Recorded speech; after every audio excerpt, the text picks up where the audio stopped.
Good evening বন্ধুরা, এখন থেকে আমার ব্লগটা শুরু করে দিয়েছি। আর তোমরা দেখতেই পাচ্ছ আমি কিন্তু মূর্তির দোকানে চলে এসেছি। আর কেন সেটা কিন্তু তোমাদের বলার অপেক্ষা রাখে না, তোমরা দেখেই বুঝতে পেরে গেছো আমি কেন মূর্তির দোকানে এসেছি। আর এটা হচ্ছে কিন্তু কালীঘাট মায়ের মন্দিরের ঠিক সামনে। এখন অবশ্য ভেঙে চুরে সব একাকার করে দিয়েছে, কিন্তু তার মধ্যেও আমরা কিন্তু এখানেই মূর্তি কিনতে এসেছি। আর এবারে আমি গণপতি বাপ্পার মূর্তি নিয়েছি, কিন্তু সেটা মাটির নয়, নিয়েছি একদম মার্বেল ডাস্টের পার্মানেন্ট। প্রত্যেক বছর আমি তো মাটির মূর্তি নিই, কিন্তু এই বছর আমি সিদ্ধান্ত করেছি না, আমি একটা মার্বেল ডাস্টেরই ঠাকুর নেব যেভাবে হোক।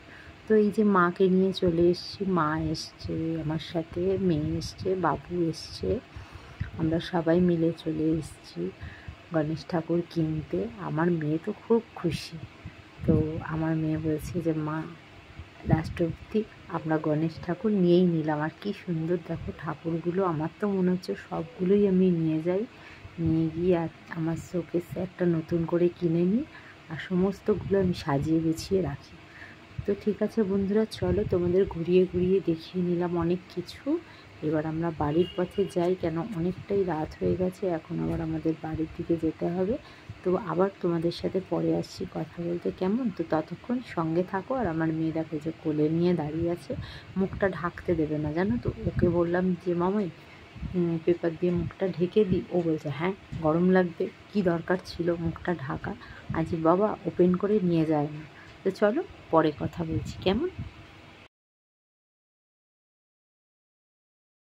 তো বন্ধুরা তোমরা দেখতেই পাচ্ছ আমি কত ময়দা মেখে নিয়ে বসে পড়েছি লুচি কাটতে। তো কেন সেটা একবার দেখে নাও।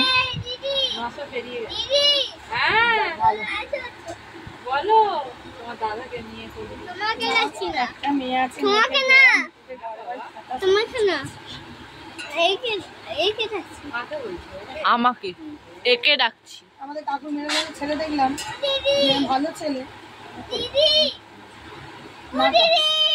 ভালো ছেলে, কি হলো তোমাদের উল্টো দিকে। তো চলো বন্ধুরা দেখো, আমি কিন্তু সকালবেলা সমস্ত কাজকর্ম সেরে এখন দুপুরে রান্না করতে বসে গেছি। এটা কিন্তু সব পুজোর রান্না।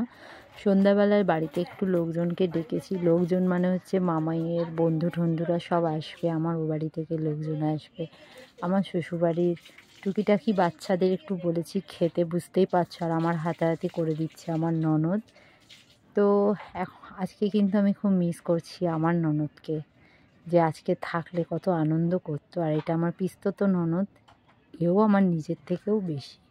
এক কথাতেই বলে বৌদি কি করতে হবে একবার ডেকো, মানে হ্যাঁ বাবা আমি ডাকবো, একা হাতে তো হয় না, তোমরা আছো, তোমরা থাকবে, আমার হাতে হাতে একটু করে দিও, কাজটা দেখবে ইজিলি আমি করে নিতে পারবো, আর তোমাদের পাশে থাকতেই হবে।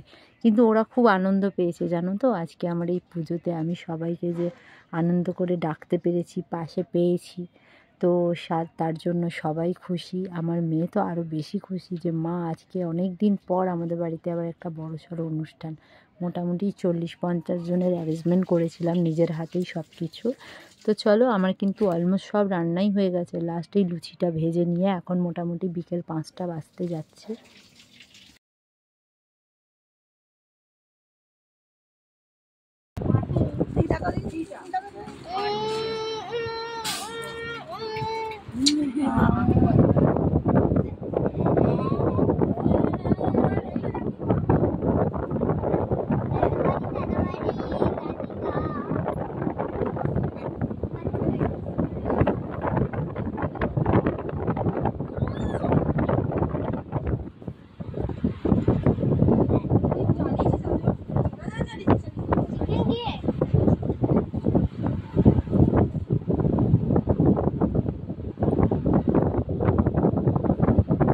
তো বন্ধুরা দেখো সকালবেলায় কিন্তু আমি মূর্তিকে আসনে দিয়ে দিয়েছিলাম, যেহেতু চতুর্থী ছেড়ে যাবে দুটো কততে, সেই কারণে। আর এটা মেয়ে বিকালবেলা পুজো করছে, আমি তো দুপুরবেলা পুজো করে নিয়ে তবেই রান্না করতে বসেছি। এখন মেয়ে বললো মা আমি সন্ধেবাতিটা দিয়ে দিই, আমলাম দিয়ে দে। আর দেখো মেয়ে কিন্তু পুজো করছে, একটু গুছিয়ে গাছিয়ে ওকে দিচ্ছিলাম, বাচ্চা মানুষ সেইভাবে তো পারে না গুছিয়ে উঠতে, তবে খুব আনন্দ পেয়েছে ওই পুজোটা করে। তো প্রত্যেক বছর তো আমিই করি, এই বছর আমার মেয়ে আমাকে সঙ্গ দিয়েছে, আমার কিন্তু খুব ভালো লেগেছে। তো যাই হোক দেখো আমার ছোট্ট ঘর বন্ধুরা, ছোট্ট ঘরের মধ্যেই আমি আমার গণপতিকে মানে জায়গা দিয়েছি। আর তোমরা বুঝতেই পারছো যে আমরা কিন্তু খুব আনন্দ করে এই পুজোটা করি সবাই মিলে মিশে। আর দেখো কিছুই না, সামান্যই সব কিছু, একটু চকলেটস, একটু মিষ্টি, মানে ঠাকুর যেগুলো আর কি মানে ভালোবাসেন, তো সেইভাবেই দিয়ে ওনাকে আপ্যায়ন করেছি। আর আমার মেয়ে তাই বলছে, মা আজকে আমার ঘরে কত লোক, তো তোমাদের এক ঝলক দেখিয়ে দেবো আমার ঘরে কত লোকজন এসছে। সবাই এই যে পুজো দিয়েছে, যে পুজো জিনিসগুলো মেয়ে একটুখানি বার করে দিচ্ছে। আর এই মোদকটা আমি ওখানে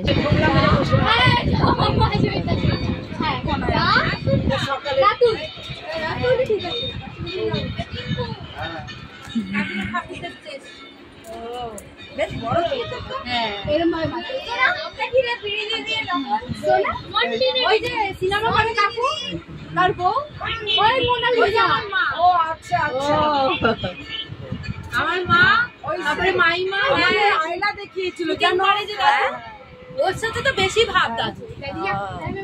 ওই তুই না আরে কথা বলবো ফোন করছে দেখবি সামনে বসে থাকি তুমি কোনটা মাথার পাখিটা বন্ধু এটা charge. Hello WhatsApp hello test test এই বুচকুলি সামনের দিকে তাকা। আরে কিছু হবে না, আরে টাকা কিচ্ছু হবে না, কিচ্ছু হবে না। ভিডিও এই খাচ্ছে পড়ে যাবে বাবা, এরকম নাটক করিস না, সবাই তোদেরকে চেনে, ছেড়ে দে। আমি এখানে বসে নন্দিনীগিরি ওরফে বিড়ি বল, আমি কোথাগিরি নেই, আমি এখানে নন্দিনীগিরি ওরফে বিড়ি আমি এখানে যা এই যে এই পুচকু মানুষটা লুচি বেলছিল তাই এনাকে দেখাতে পারিনি, ঠিক আছে? সবাই এনাকে চিনে নাও, এটা হচ্ছে আমার একটা পিপি। এই যে আরেকজন বসে আছে আমার দিদা, এখানে আন্টি খাচ্ছে, ঠিক আছে? আর আমার মেয়ে মা এখন অন দা ওয়ে নেই, এখানে খাবার দাবার সব খোলা আছে, সবাইকে প্রসাদ দেওয়া হচ্ছে, ব্যাস। আমার দিদা এখানে বিতরণ করার জন্য বসে আছে, আন্টি খাচ্ছে, আমার পিসি দাঁড়িয়ে আছে, জায়গা পাইনি বেচারি বসার।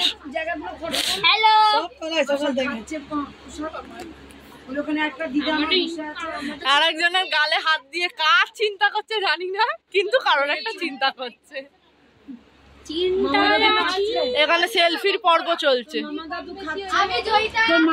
এই যে আমার মা এসছে, আজকে তোমাদের সাথে এখন কথা বলার টাইম পেয়েছি। আর দেখো এটা কিন্তু খালি নয়, একটা লুচি দেখাচ্ছি, আরো আছে। দেখো আমার ছোট্ট জায়গা, ছোট্ট পোলাও, লুচি, পায়েস, চানা, লাড্ডু, আলুর দম। তো আজকে গণেশ পুজোর এটাই হচ্ছে মেনু। আর ভালো লাগলো অবশ্যই লাইক কমেন্ট শেয়ার করবে, আর সাবস্ক্রাইব করতে ভুলবে না। আর গণেশ পুজোটা আমাদের কেমন লাগলো আর আজকে আমাদের মেনুটা কত ভালো হয়েছে সেটা কমেন্টে অবশ্যই জানাবে। আর আমার বাড়িতে আসছে দেখো লোকের লোকারণ্য, ওই তো দাদা পেছনে দাঁড়িয়ে আছে, ও প্রসাদ দিতে ব্যস্ত, সবাইকে ডিস্ট্রিবিউট করছে। তো সঙ্গে থাকো, আর বকা করতে পারছি না, অনেক কাজ পড়ে আছে। লাস্টে তুমি কিছু বলতে চাও?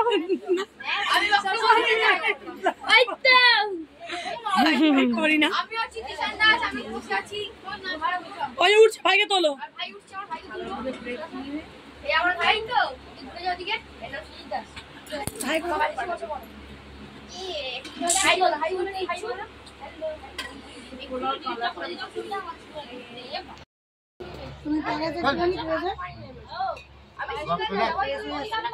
আগে দাও, খান তারপর দেবো। ঠিক আছে রাখো, আমি খাবার দিচ্ছি। তো বন্ধুরা দেখো এখন কিন্তু সবাইকে খেতে দিয়ে দিয়েছি। আর কিছু বাচ্চাদের তো খাওয়া হয়ে গেছে, আগেই তোমাদের দেখিয়েছি। আর যে বাচ্চাগুলো বাকি ছিল তার মধ্যে আমার ননদের ছেলে আছে, আমার দাদার ছেলে আছে, আমার দাদা আছে, ও বসে আমার পিস্তুত ননদ খাবার পরিবেশন করে দিচ্ছে। আসলে কি বলতো, ছোট্ট ঘর কিন্তু এত আনন্দ হয়েছে সবাই মিলে যে কি বলবো। তো আজকে আমার এই পুজোটা কেমন লাগলো অবশ্যই তোমরা জানাবে। আর এটাও আমার আরে আরেক কিছু হবে ননদের না, ছেলে, কেউ দেখবে না তোকে, বুঝতেই তুই পারছো। চিন্তা কেন করছিস? আর সবাই কিন্তু সব বাচ্চারা আজকে খুব আনন্দ করেছে। আর আমি চাই এর থেকে বড় করে আমি গণেশ পুজো করি, আরও আমি সবাইকে যেন বলতে পারি। তো তোমাদেরও নিমন্ত্রণ রইল আমার বাড়ির গণেশ পুজোতে, তোমরাও এসো।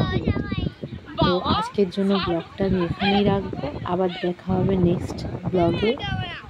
আমি এখন একটু দেরি করে করে ব্লগ ছাড়ছি, কেন কি বুঝতেই পারছো কন্টেন্ট পাই না, সেই কারণে, আর কাজের চাপে।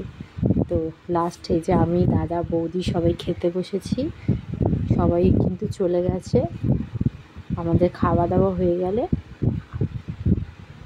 এখানেই শেষ করব। তো আজকের জন্য টাটা, তোমরা খুব ভালো থাকো, আর আমার ব্লগ সব সময় তোমরা দেখতে থাকো, কেমন?